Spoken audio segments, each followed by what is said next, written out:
Assalamualaikum warahmatullahi wabarakatuh. Perkenalkan, kami dari kelompok 7. Kami akan menjelaskan tentang modul 2, yaitu parametrisasi mikrofisis dan kumulus. Tujuan yang kami gunakan yaitu yang pertama adalah menganalisis pola sinoptik, transport kelembaban, serta konvergensi dari luaran WRF skema 1, yaitu parameterisasi mikrofisis Kessler dan parameterisasi kumulus Kenfridge.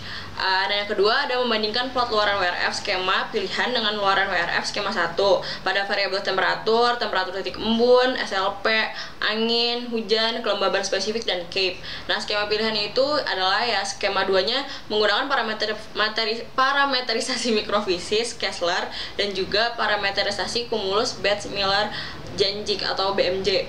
Nah, yang ketiga menggunakan parameterisasi mikrofisis WSM6 dan juga Kenfridge. Nah, yang keempatnya WSM6 dan juga BMJ. Nah, yang ketiga yaitu memverifikasi data luaran WRF dengan data observasi GSMAP dan juga OGMAP. Teori dasar di sini yang pertama adalah parameterisasi. Nah, ini adalah sebuah output forecast yang akurat. Itu adalah hasil dari proses rumit yang melibatkan banyak sumber dan faktor-faktor meteorologi. Nah, termasuk juga NWP. NWP ini tidak dapat menyelesaikan semua komponen atau proses yang terjadi dalam suatu grid, sehingga perlu metode yang namanya parameterisasi. Itu tuh untuk meresolve suatu fenomena yang tidak dapat diselesaikan oleh model dalam skala grid. Lalu ke parameterisasi mikrofisis. Parameterisasi mikrofisis ini memproduksi uap air, awan, dan curah hujan. Itu merupakan hasil dari parameterisasi mikrofisis ini. Nah, nama lain itu adalah parameterisasi awan. Proses terbentuknya awan utamanya adalah ketika partikel udara naik ke atas pada cloud free region dan menumpuk di atas sampai RH-nya tuh melebihi 100% sehingga bisa terbentuk awan. Kita lanjut ke parameterisasi kumulus. Nah, parameterisasi kumulus ini adalah suatu kuantifikasi akumulasi proses mikrofisis sebagai kontribusi proses pada grid dalam persamaan pembangunan model. Nah, maksudnya ialah perhitungan dari mikrofisis semuanya itu diakumulasi dalam parameterisasi kumulus ini. Hasil dari parameterisasi kumulus ini akan mempengaruhi nilai dari persamaan pembangun model maksudnya. Nah, nama lain dari parameterisasi ini adalah parameterisasi konveksi. Nah, karena proses konveksi ini terjadi dalam grid pada skema ini gitu. Dan skema ini tuh menghasilkan produk curah hujan hasil proses konveksi. Nah, terus pada kali ini tuh kami menggunakan parameterisasi mikrofisis Kessler dan WSM6. Nah, parameterisasi mikrofisis Kessler ini tuh dipakai pada pembuatan skema 1 dan juga skema 2. Nah, skema ini tuh merupakan skema awan hangat sederhana. Skema ini tuh berguna untuk mempelajari proses konveksi, akresi, evaporasi awan, dan entertainment yang berasosiasi dengan sirkulasi tropis. Dapat diaplikasikan untuk wilayah hangat dan juga tropis.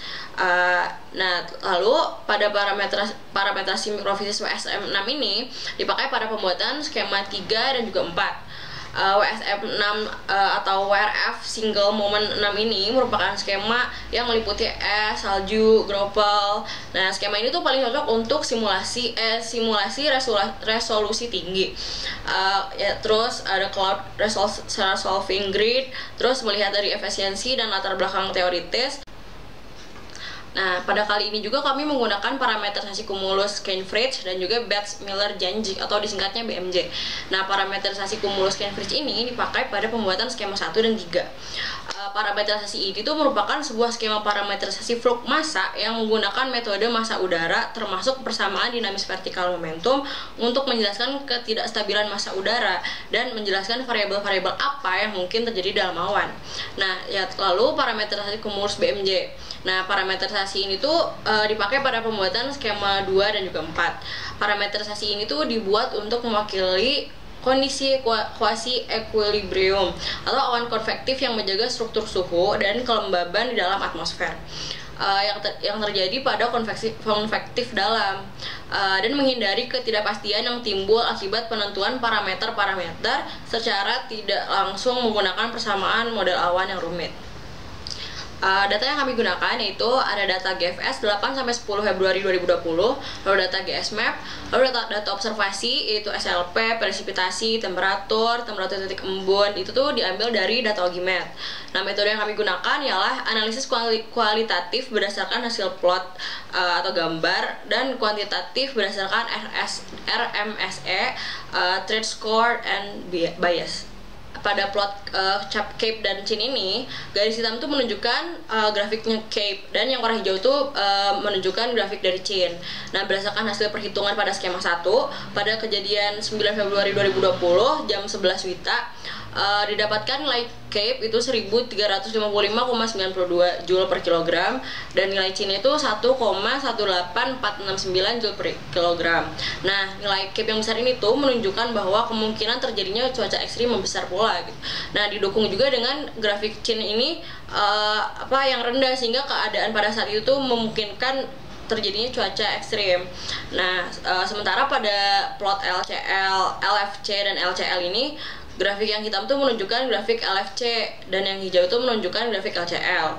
Nah, semakin kecil perbedaan antara LFC dan LCL, maka semakin besar juga terjadinya deep convection yang menyebabkan cuaca buruk. Pada H-1 jam 23.00 WITA, kelembaban tinggi itu dibawa oleh angin dari arah barat menuju ke daratan sekitar daerah kejadian yang diberi oleh kotak merah. Nah, transport kelembaban tinggi yang dibawa oleh angin ke arah daerah kajian ini tuh dapat memungkinkan terjadinya hujan. Kemudian pada hari H, pada jam 11.00 WITA, nilai transport kelembabannya itu menjadi meningkat dari sebelum kejadian. Nah, dapat dilihat dari warna shade yang lebih terang daripada H-1. Nah, nilai transport kelembaban yang tinggi ini tuh dapat memicu terjadinya hujan pada daerah tersebut. Pada saat konvergensi, di hari H tuh tampak pada daerah kajian yang diberi kotak warna merah, warna shade itu menjadi lebih terang dari sebelum kejadiannya. Nah, yang menandakan si MFC-nya itu meningkat. Nah, si MFC ini tuh memberikan dampak berupa meningkatnya kelembaban serta ketidakstabilan atmosfer. Nah, maka dengan meningkatnya MFC ini berarti memungkinkan bahwa kondisi atmosfer itu sedang tidak stabil atau sedang terjadi hujan lebat. Nah, kemudian MFC itu kembali menurun pada hari setelah kejadian atau hari H+1. Pada presipitasi, berdasarkan hasil plot di samping, nampak terjadi hujan yang ditandai dengan warna biru pada daerah kajian pada hari H di sekitar Tambora yang dilingkari warna kuning nih. Terlihat warna biru yang sangat pekat, nah itu menandakan intensitas hujan yang lebih dari 5 mm per jam. Nah, sedangkan pada H-1 tuh belum nampak adanya hujan sedikit pun. Nah, begitupun pada hari H+1. Nah, pada hari sebelum kejadian tuh hujan tuh nampak terjadi di sekitar daerah sebelah barat laut dan juga tenggara. Kemudian pada saat kejadian hujan dari tenggara tuh bergeser ke arah tenggara juga, nah lalu menyebabkan hujan di daerah kajian. Nah, sementara hujan yang berada di daerah barat laut sebagian menghilang dan juga sebagian mengalami kenaikan intensitas. Lalu pada H+1 hujan tuh terus bergerak ke arah tenggara, meninggalkan daerah kajian dan mengalami penurunan intensitas. Ya, kita lanjut dengan perbandingan skema.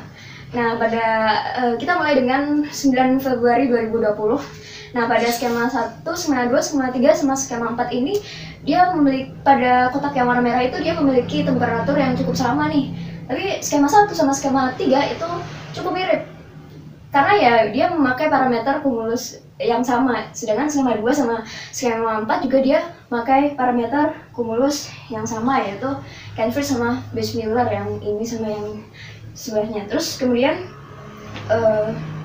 pada spesifik humidity-nya, kita lihat pada skema 1, baik skema 1, skema 2, skema 3, sama skema 4 juga memiliki warna yang sama, nilai yang sama gitu. Tapi lebih terlihat pada wilayah lautannya, terutama pada skema 2 sama skema 4, karena skema 2 sama skema 4 dia menggunakan parameter kumulus ya yang BMJ. Nah, BMJ ini emang dia bagus untuk melihat lautan tropis. Sedangkan skema 1 sama skema 3 itu dia pakai Canford, makanya temperaturnya cukup tinggi, maksudnya kelembabannya cukup tinggi, karena artinya ketika kelembaban cukup tinggi berarti ada proses entrainment yang cukup kuat gitu. Karena pada makanya konveksinya jadi cukup kuat gitu. Terus kita lihat perbandingan skema pada sea level pressure. Pada skema 1, 2, 3, 4 juga dia menunjukkan perbedaan ternyata. Pada skema 1 sama skema 3 dia itu sea level pressure-nya cukup rendah pada warna yang kuning, sedangkan pada yang warna merah alias di wilayahnya sendiri itu ya dia cukup mirip antara skema 1, skema 2 sama skema 3, 4 gitu. Dan tuh kita lanjut dengan perbandingan skema angin. Pada skema 1, skema 2, skema 3, skema 4 juga menunjukkan bahwa ya wilayahnya pada saat mendekati wilayah yang kita kaji itu tuh angin cenderung lambat gitu. Kemudian dia bergerak menuju ke arah timur. Pada temperatur titik embun juga dia mengalami hal-hal yang mirip juga nih. Pada skema 1 sama skema 3 di lautannya emang terlihat lebih jelas ya. Karena dia tadi temperatur titik embun itu artinya dia mengalami konveksi yang kuat gitu. Dengan skema 2 sama skema 4 tidak terlalu menunjukkan konveksi yang.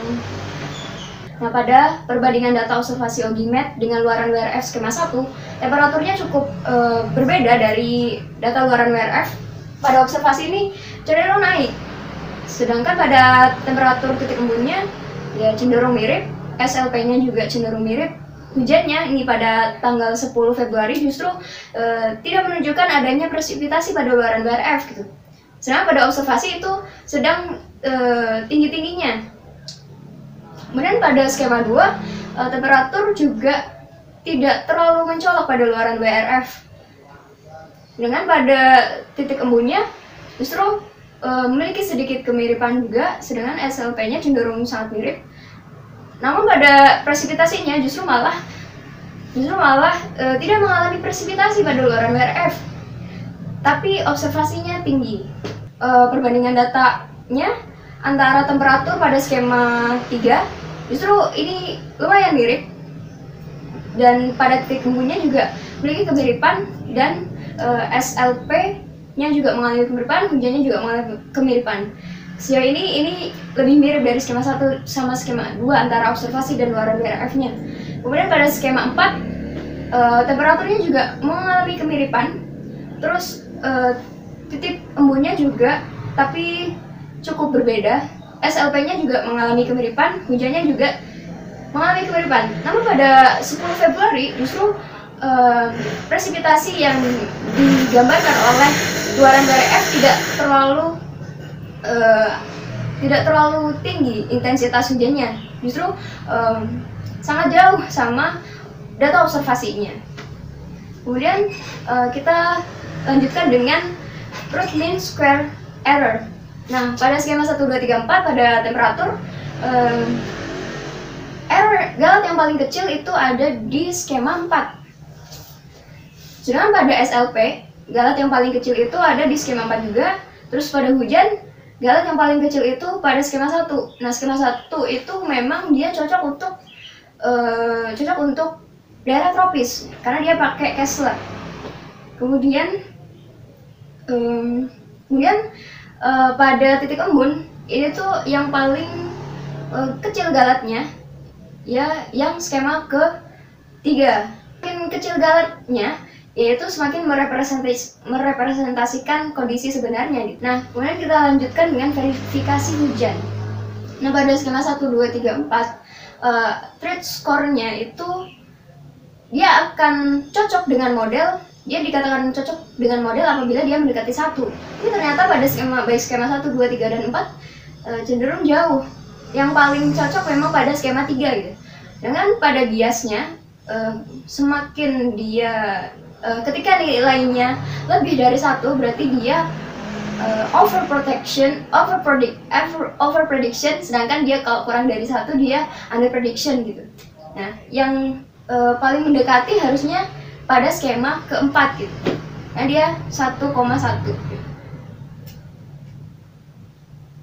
Ya, kita lanjut pada perbandingan skema dan GSMath. Nah, pada skema 1, 2, 3, dan 4 ini kita sudah bahas tadi. Nah, kita bandingin nih sama GSMath-nya. Ternyata di GSMath-nya menunjukkan bahwa presipitasi itu cenderung cukup besar, terutama baik di daerah lautnya maupun di daerah yang lokasinya gitu.